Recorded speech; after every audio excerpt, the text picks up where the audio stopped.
భానుడి భగభగలతో అల్లాడిపోతున్న ప్రజలకు ఇప్పుడిప్పుడే రిలీఫ్ దక్కేలా కనిపించడం లేదు. వర్షాల కోసం ఎదురు చూస్తున్న వారికి ఐఎండీ చేదు కబురు చెప్పింది. నైరుతి రుతుపవనాల రాక మరింత ఆలస్యమవుతోంది. జూన్ తొలి వారంలో సౌత్ వెస్ట్ మాన్సూన్ కేరళ తీరాన్ని తాకే అవకాశం ఉందని భారత వాతావరణ శాఖ తాజాగా అంచనా వేసింది. దేశవ్యాప్తంగా ఎండలు మండిపోతున్నాయి.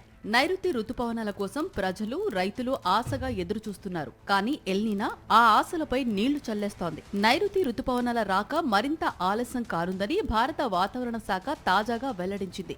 జూన్ 4, 5వ తేదీల్లో కేరళ తీరాన్ని తాకే అవకాశం ఉందని అంచనా వేసింది. వాస్తవానికి మే 26వ తేదీనే నైరుతి రుతుపవనాలు కేరళ తీరాన్ని తాకే అవకాశం ఉందని తొలుత వాతావరణ శాఖ అంచనా వేసింది.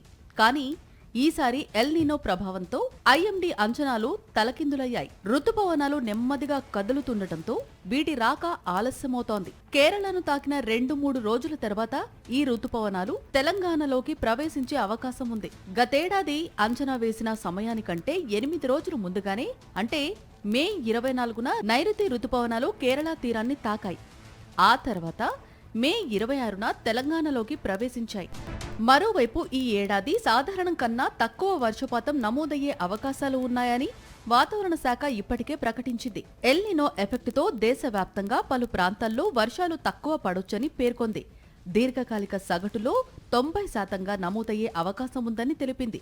ఈ సీజన్లో ఈశాన్య భారతంలో సాధారణ వర్షపాతం నమోదయ్యే అవకాశం ఉన్నప్పటికీ దేశంలోనే మిగిలిన ప్రాంతాల్లో సాధారణం కంటే తక్కువ వర్షపాతం నమోదు కానున్నట్లు ఐఎండీ పేర్కొంది. ఇక జూన్లోనూ యూపీ, హర్యానా, పంజాబ్, బీహార్, ఆంధ్రప్రదేశ్, ఒడిశా, గుజరాత్, ఛత్తీస్గఢ్లోని పలు ప్రాంతాల్లో వడగాలులు వీచే అవకాశం ఉందని ఐఎండీ తెలిపింది. మహారాష్ట్ర, తెలంగాణ, తమిళనాడులోని కొన్ని ప్రాంతాలలో కూడా వడగాలుల తీవ్రత పెరిగే అవకాశం ఉందని పేర్కొంది.